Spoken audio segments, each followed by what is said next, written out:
सन 1937 में सक्खर शहर में सेठ वाधूमल ने 90 फुट ऊंचा घंटाघर तामीर करवाया, जिसमें पीतल से बना एक बड़े साइज का घड़ियाल नस्ब किया गया। घड़ियाल की सुइयां अपनी मखसूस टिक टिक से वक्त गुजरने का पता देती थी, लेकिन चंद साल से अब इस घंटाघर में घड़ियाल मौजूद नहीं है। घड़ी पहले लगी हुई थी, अब तो है ही नहीं घड़ी वहाँ पर। तो पता नहीं चारों तरफ घड़ियाँ लगी हुई थी, वो सब उठा के ले गए। बाहर का जो आएगा वो देखेगा ना, पहले तो घड़ी लगी हुई थी, अभी घड़ी है ही नहीं, तो बुरा महसूस होगा ना। अभी तो कुछ भी नहीं है, खंडर पड़ा है। सक्खर शहर के वस्त में तामीर किया जाने वाला ये पहला घंटाघर है, जिसके चारों तरफ तिजारती मराकिज मौजूद हैं। छोटे बड़े शहरों, देहातों और कस्बों से यहाँ खरीदारी के लिए आने वाले लोग बिना घड़ियाल के इस घंटाघर को देखकर हैरान रह जाते हैं।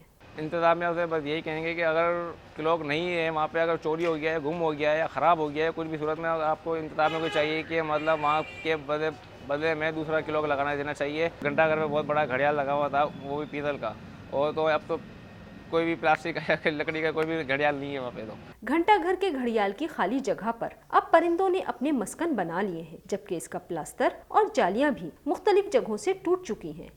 हम लोगों ने इसके लिए स्पेशल एक लाहौर में ऑर्डर किया था कि इसके लिए हमें घड़ियाँ बना के दी जाए मेयर साहब की तरफ से।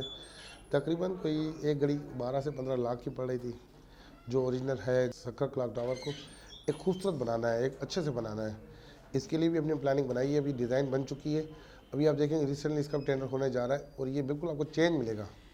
ये इतना खूबसूरत मैं समझता हूँ कि पूरे पाकिस्तान में नहीं होगा जिस तरह हम इसको बनाने जा रहे हैं। घंटाघर में इस वक्त मरम्मत के अलावा सफाई का फुकदान भी साफ नजर आता है। शहर की अहम इमारतों का ये हाल इंतजामिया की कारकर्दगी पर एक सवालिया निशान है। Kiran Mirza, voice of America, Sukkur.